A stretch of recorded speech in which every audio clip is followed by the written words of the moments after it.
Learning how to read and understand the nutrition facts labels on foods can help you make healthier choices. This video gives some simple tips and tricks that will help you use this information in your day-to-day life. Foods that are bought in the grocery store all carry nutrition or food labels.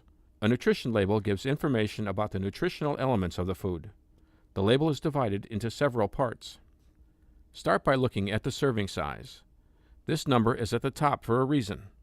All the nutritional information on the rest of the label applies to one serving, even if there is more than one serving in the package. Pay attention to the serving size, especially how many servings there are in the food package. Then ask yourself, how many servings am I consuming? Next, check the total calories per serving. In this sample label, 1 serving equals 1 cup, so you would need to multiply it using the total number of servings you'll be eating. If you ate the whole package, you would eat 2 cups.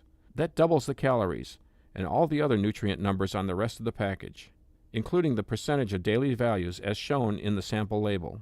In 2 other sections, you'll find the percentage of daily value is listed. This is calculated for a moderately active woman or a fairly sedentary man who eats 2,000 calories a day. Growing teenage boys may need closer to 2,500 calories per day. Your doctor may recommend consuming less than 2,000 calories per day. Here's a tip.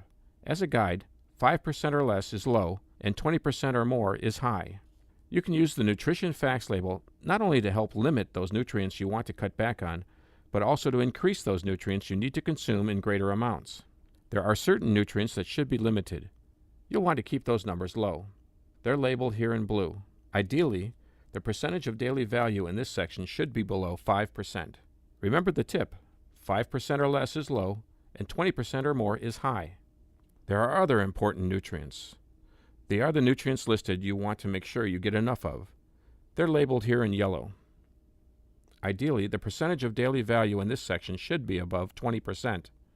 Again, remember the tip, 5% or less is low, 20% or more is high. There are other nutrients you may want to increase. Most Americans don't get enough dietary fiber, vitamin A, vitamin C, calcium, and iron in their diets. Eating enough of these nutrients can improve your health and help reduce the risk of some diseases and conditions. For example, getting enough calcium may reduce the risk of osteoporosis, a condition that results in brittle bones as one ages. And eating a diet high in dietary fiber helps keep you regular. A diet rich in fruits, vegetables, and grain products that contain dietary fiber, particularly soluble fiber, and low in saturated fat and cholesterol is recommended. Remember the tip, 5% or less is low, and 20% or more is high. Here's a quiz question.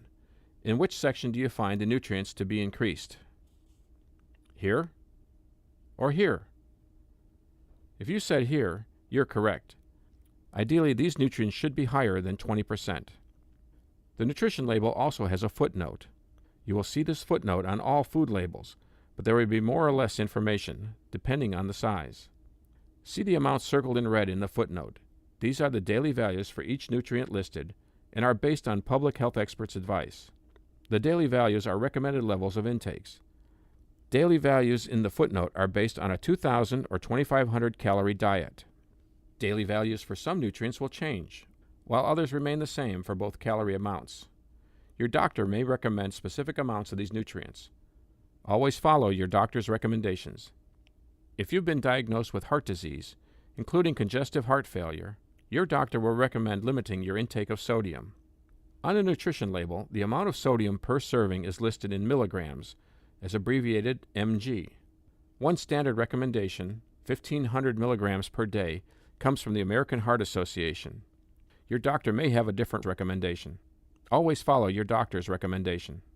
Adding the sodium from each of the foods you eat every day should total less than your doctor's recommendation. There are some sodium-related terms you may see on food packagings, like sodium-free food, very low sodium food, low sodium food, reduced sodium food, and light sodium food. Each of these means something different.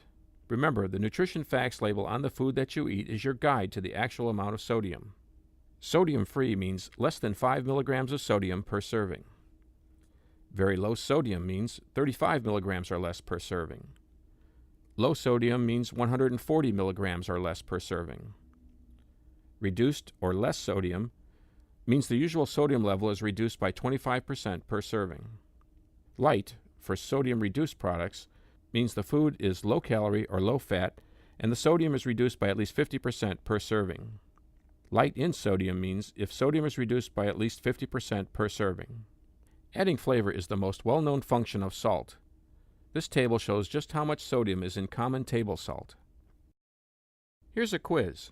What is the number of teaspoons of table salt that would exceed the American Heart Association recommendation of less than 1,500 milligrams per day? 1/4, 1/2, 1, or 1 1/2? If you said 1, you're right.